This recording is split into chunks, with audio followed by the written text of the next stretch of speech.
स्वसंमोहनाद्वारे स्वप्नपूर्ती म्हणजेच मॅनिफेस्टेशन, याच्यात मनाची पूर्वतयारी काय करायची हे आपण इथे पाहूयात.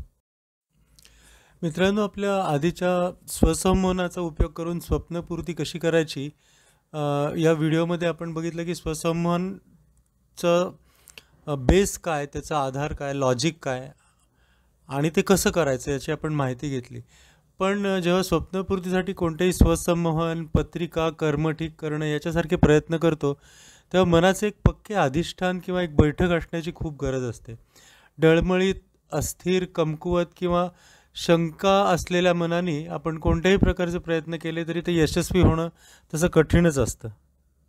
म्हणून काय पूर्वतयारी करायची याची आपण थोडीशी माहिती घेऊयात. जर आपल्याला काही खास उद्दिष्ट पूर्ण करायचं असेल आणि आपण भरपूर प्रयत्न करूनही आपल्याला ते जमत नसेल तर हे नक्की समजा की आपल्या प्रयत्नात काहीतरी कमी पडतं आहे किंवा आपलं काहीतरी चुकतं आहे. कारण काहीच बदललं नाही तर काहीच बदल मोठ्या प्रमाणावर होत नाहीत. म्हणजे आपल्या प्रयत्नात काही बदल केले नाहीत तर आपल्या उद्दिष्ट प्राप्तीमध्ये सुद्धा बदल होत नाही. म्हणजे जर आपल्याला काही मिळत नसेल उद्दिष्ट तर याचा अर्थ आपलं काहीतरी चेंज करायला हवं आहे, अगदी साध्या शब्दात सांगायचं झालं तर. म्हणून आपण काही महत्त्वाच्या गोष्टी इथे पाहणार आहोत, ज्याला आपण समजुती किंवा आपल्या मनातल्या धारणा म्हणू शकतो. त्या काय काय आहेत आणि त्या कशा बदलल्या की आपल्याला हवं ते उद्दिष्ट प्राप्त होईल, आपली स्वप्नपूर्ती मॅनिफेस्टेशनद्वारे होऊ शकेल आणि कर्म अलाइनमेंटद्वारे होऊ शकेल, हे आपण आता बघूयात. आपल्या अनेक मिसकॉन्सेप्शन्सपैकी स्वार्थ ही एक खूप मोठी मिसकॉन्सेप्शन किंवा गैरसमज आपल्या मनामध्ये रुजवला गेलेला असतो. हा शब्दच मुळात आपल्याला अत्यंत नकारात्मक पद्धतीने शिकवला गेलेला आहे. वास्तविक पाहता स्वार्थापासूनच कोणत्याही कर्तृत्वाची किंवा परफॉर्मन्सची सुरुवात होते. स्वार्थ जर पाहिला नाही, जर तुम्ही तुमचा स्वतःचा विचार किंवा स्वतःचा फायदा पाहिला नाही तर तुम्ही कधीच भक्कमपणे पायावर उभे राहू शकणार नाही. आणि स्वतः जो भक्कम उभा नाही किंवा जो मजबूत नाही तो माणूस इतर कोणालाही हात देऊ शकत नाही किंवा कोणतेही टास्क कंप्लीट करू शकत नाही, स्वतःची असो दुसऱ्याच्या मदतीची असो, अशक्य आहे. कारण एखादा माणूस दलदलीत फसला आणि त्याला जर बाहेर काढायचे तर जो बाहेर काढणार तो एका ठोस जमिनीवर मजबूतपणे उभा असेल तरच तुम्ही त्याला मदत करू शकता. आणि आपल्या संतांनी पण आपल्याला सांगितलं की स्वार्थ करून मग परमार्थ साधा. आणि हा स्वार्थच तुम्हाला स्पर्धेत टिकवून ठेवण्यात कारण ठरतो. फक्त हा स्वार्थ अनैतिक मार्गाने बेकायदेशीरित्या असा पूर्ण करू नये. प्रत्येकाने स्वार्थ पाहायला पाहिजे. स्वतःला सर्वार्थानं मजबूत करणं आर्थिक, सामाजिक, मानसिक, शारीरिक सगळ्या दृष्टीने हे अत्यंत महत्त्वाचं आहे. त्यामुळे स्वार्थ या गोष्टीला वाईट समजू नका. स्वार्थ ही चांगली गोष्ट आहे. दुसरी एक खूप विचित्र अपप्रचार किंवा एक धारणा आपली बनवली जाते ती म्हणजे पैसे या बाबतीत. पैशाच्या बाबतीत सर्वसाधारण आपल्याला असं शिकवलं जातं की पैसा वाईट आहे. गरिबीचं खूप उदात्तीकरण केलं जातं. गरिबी, इमानदारी आणि श्रीमंत होणं किंवा श्रीमंती ही वाईट आहे. पैशामुळे संबंध बिघडतात, नाती बिघडतात, अशा अनेक प्रकारचे अतिशय नकारात्मक विचार आपल्या मनात खूप भरवले जातात.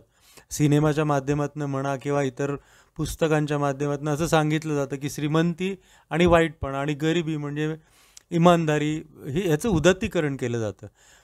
पण हे सगळं डोक्यातनं काढून टाका. पैसे नीतीने आणि प्रामाणिकपणे मिळवलेले, कायदा पाळून मिळवलेले पैसे हे कमवणं, पैसे कमवणं, वाढवणं हा आपला जन्मसिद्ध अधिकारच नाही तर आपलं परम कर्तव्य आहे.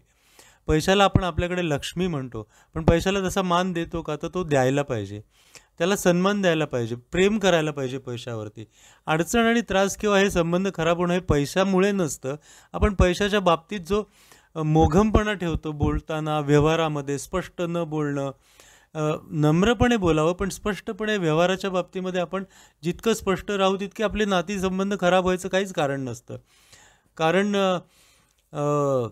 हे जर आपण सांभाळलं तर सगळे व्यवहार सुरळीत होतात. स्पष्टपणा जर बाळगला तर कुठलेही गैरसमज होत नाही, हे लक्षात ठेवावं. आणि पैशाला नावं न ठेवता आपण त्याबद्दलचा आपला ॲटिट्यूड चेंज करावा. स्वतःबरोबरच इतरांचाही त्या बाबतीतला हक्क, त्याचा सन्मान करावा. म्हणजे मग गैरसमजही होत नाही आणि नातीही बिघडत नाहीत. पण पैशावरती प्रेम करणं, पैसे कमवणं, त्याचा सन्मान करणं हे अतिशय महत्त्वाचं आहे. पुढची आपल्याला काळजी घ्यायची ती म्हणजे कुठल्याही एखाद्या छोट्याशा अपयशामुळे आपल्या मनामध्ये एक धारणा तयार होती की माझं मला आपलं स्वतःचा कॉन्फिडन्स आपला कमी होतो, आपण नकारात्मक विचार करायला सुरुवात करतो. तर हे लक्षात ठेवा की समजा एखाद्या गोष्टीच्यासाठी तुम्ही 5 वेळा प्रयत्न केलात, पहिल्या 4 वेळा तो प्रयत्न फेल झाला, अपयशी झाला आणि 5व्यांदा तुम्ही यशस्वी झालात, तरी तुमचा पहिला केलेला प्रयत्न या 5व्या वेळेला मिळालेल्या यशाचाच हिस्सा असतो. म्हणजेच अपयश हा त्या यशाच्या टोटल प्रयत्नांचा एक हिस्सा असतो. सुरुवात अपयशापासून होते, पण नंतर यश प्राप्त होतं. नकारात्मक धारणा मनात बनवून घेऊ नका. प्रत्येक यशस्वी आणि सक्सेसफुल माणसाला केव्हा ना केव्हा अपयशाचा सामना हा करावाच लागलेला असतो, एकदा नाही तर अनेकदा, आणि मगच ते यश प्राप्त होतं. आपण ते सुरुवातीचे अपयशाचे एपिसोड किंवा ते प्रसंग आपण पाहत नाही, फक्त यश बघतो. त्यामुळं कोणतंही अपयश आलं तरी त्याला काळजी करू नका, पुन्हा प्रयत्न करा. 2दा 3दा 4थ्यांदा मात्र तुम्ही नक्की यशस्वी होता. त्याचबरोबर अशा एखाद्या अपयशाने स्वतःबद्दल पण आपण एखादा समज करून घेऊ शकतो की माझं नशिबातच नाही आहे, माझं नशीबच असं आहे, मला सारखं फेल्युअर येतं. हे त्या प्रत्यक्ष अपयशापेक्षा सुद्धा खूप घातक आहे. ही धारणा अजिबात मनामध्ये बनवून घेऊ नका. अपयशानेच यशाची सुरुवात होते. याच्यात कुठल्या गोष्टी टाळायला पाहिजे, याच्यामध्ये मनाला नुकसान करणाऱ्या भावना, याच्यापासून आपण शक्य तितकं लांब राहायला पाहिजे. ॲब्सोल्यूट कोणालाच शक्य नाही, पण प्रयत्नपूर्वक याच्यावरती काम केले गेले पाहिजे. आणि त्या भावना म्हणजे क्रोध, मत्सर, अनग्रेटफुलनेस, कृतज्ञता, तिरस्कार, हेट्रेड. तुम्ही थोडा विचार करून बघा, तुम्ही जितका एखाद्या माणसाचा तिरस्कार करता तितका वेळ तुम्ही दुसऱ्या कोणत्याही गोष्टीचा विचार करू शकत नाही. स्वतःच्या उत्कर्षाचं लांब राहायला पण तुमचं मन ते व्यापून टाकतं, आणि ॲक्च्युली त्या माणसाला काहीच नुकसान होत नाही. जे नुकसान होतं, जो त्रास होतो, तो तुमचा होतो. तुम्ही डोक्यात अंगार भरून घेता, राग भरून घेता, ते तुम्हाला जाळतं. त्या माणसाला त्याचं काहीच नुकसान होत नाही. म्हणून या भावना शक्य तितक्या टाळायला पाहिजेत. मित्रांनो, माणसाचा मेंदू हा कच्च्या मातीसारखा असतो. तुम्ही जसं पाहिजे तसं त्याला आकार देऊ शकता. कुठल्याही अडचणीमुळे, काही गैरसमजामुळे आपल्या मनामध्ये नकारात्मक धारणा तयार झालेली असेल, ती आपल्याला काढता येते. अशी ती काढलीत की त्याचबरोबर तुम्हाला पॉझिटिव्ह गोष्टी होणार आहेत किंवा होऊ शकतात. आत्मविश्वास तुमचा वाढवून तुमच्या मेंदूला ट्रेन करावं लागतं. आणि मेंदूचं कसं एखाद्या हार्डवेअरसारखं आहे. हार्डवेअर तुमच्या हातामध्ये आहे, त्यामध्ये तुम्ही कोणतंही सॉफ्टवेअर तुमचं त्याच्यामध्ये अपलोड करा, त्याप्रमाणे तो काम देतो. कारण ब्रेन इलॅस्टिसिटी हा प्रूव्हन गोष्ट आहे, क्लिनिकली सायंटिफिकली सिद्ध झालेली गोष्ट आहे पुराव्यांसह. जसं तुम्ही सवय लावता, जसे प्रकारच्या धारणा त्याच्यामध्ये भरता मेंदूमध्ये, त्याप्रमाणे तो करायला त्याची क्षमता असते. आणि मनाला जरी वाईट विचार येत असतील तरी मनाला कंट्रोल करण्यासाठी श्रीकृष्णांनी सुद्धा भगवद्गीतेमध्ये सांगितलेलं आहे की मनाला नियंत्रित करण्याचे 2 उपाय आहेत, एक संयम आणि दुसरा अभ्यास. आणि या दोन्ही गोष्टी च्या थ्रू आपण मनाला नियंत्रित करू शकतो, आणि स्वसंमोहन याच्यामध्ये आपल्याला पूर्ण मदत करते. अशा प्रकारे थोडा सराव आणि थोडा अभ्यास करून जर तुम्ही प्रयत्न केलात तर तुम्ही तुमच्या उत्कर्षाचं बीज तुमच्या मनात पेरू शकता. कुठल्याही वृक्ष मोठा व्हायचा असेल तर त्याचं स्वरूप बीजाच्या स्वरूपात असतं. असंच तुमच्या सक्सेसचं बीज तुम्ही जर प्रयत्नपूर्वक आपल्या मनामध्ये पेरलत तर नक्कीच तुम्हाला यशाचं आणि उत्कर्षाची चव चाखायला मिळेल. गरज आहे ती फक्त सकारात्मक विचाराचं खत आणि तुमच्या प्रयत्नांचं पाणी त्याला देण्याची. कोणत्याही गोष्टीची निर्मिती ही सर्वप्रथम मनात होत असते. सृजन मन करतं, आणि याची माहिती विस्तृतपणे आपण मागच्या व्हिडिओमध्ये घेतलेली आहे. जरूर तो व्हिडिओ तुम्ही रेफर करा, त्याची लिंक इथे डिस्क्रिप्शनमध्ये दिलेली आहे. आणखीन काही भावना मनात ज्या रुजवायच्या असतात त्यापैकी ही एक अतिशय महत्त्वाची भावना आहे, ते म्हणजे स्वतःचा स्वीकार करणं पूर्णपणे. तुम्ही थोडा विचार करून बघा, आपण स्वतःच आपल्या स्वतःबद्दल किती तक्रार करत असतो सतत. मी असा नाही असायला पाहिजे होतो किंवा पाहिजे होते, मला हे पाहिजे होतं, मी उंची पाहिजे होती, रंग पाहिजे होता, बुद्धी, हुशारी, आवाज, सगळ्या गोष्टीत आपण स्वतःवरती सतत टीका करत असतो. याच्यामध्ये निसर्गाने ज्या गोष्टी तुम्हाला दिलेल्या आहेत, ज्या बदलता येत नाहीत, त्या पूर्णपणे ॲक्सेप्ट करा, त्यांच्यावर प्रेम करा, आणि ज्या बदलू शकतो त्याच्यासाठी पूर्ण प्रयत्न करा.